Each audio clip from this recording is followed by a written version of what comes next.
Today, we are celebrating a momentous occasion that will forever mark in the lives of Bats and Dakila.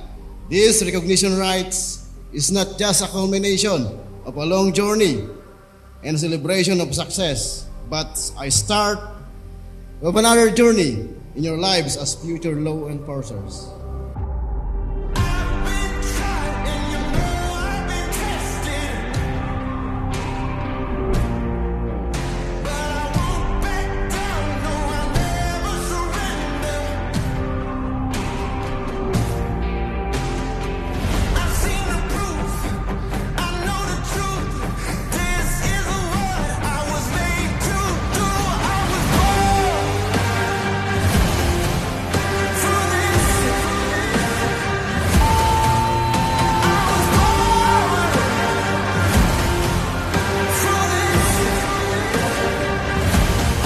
In the past 7 months, you rose above the challenges that tested your character, patience, and determination. You were able to prove that gender is never an excuse, especially in performing your duties and responsibilities as police trainees.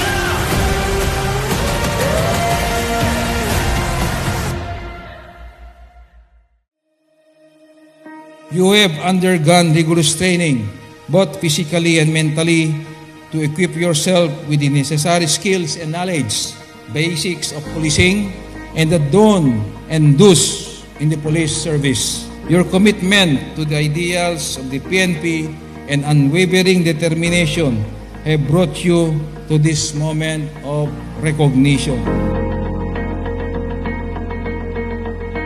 I now present to you the 85 strong members of PSBRC Class 2022-01 San Dakila, ready for recognition.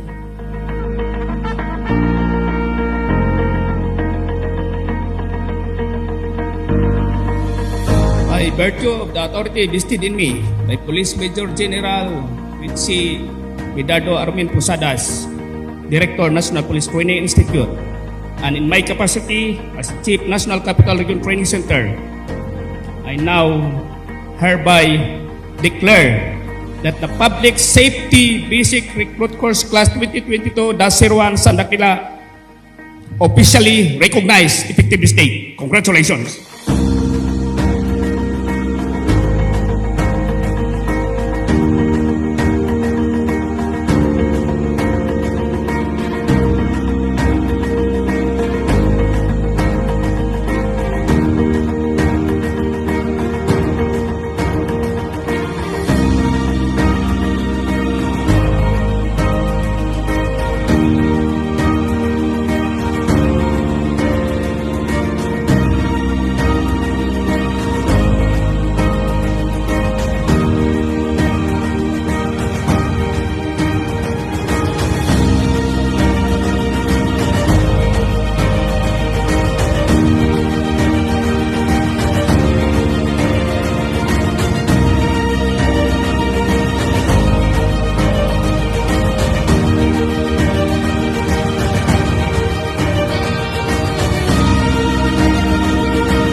Inyong paglabas, asahan nyo ang mas matitinding mga hamon at pagsubok na inyong kakaharapin. Palagi nyong tatandaan na ang tsapa at uniforme na inyong isusuot ay hindi lamang isang simbolo. Ito ay kumakatawan sa tiwala at kumpiyansa na mga mamayan sa inyong kakayahan na pangalagaan ang batas at kaayusan.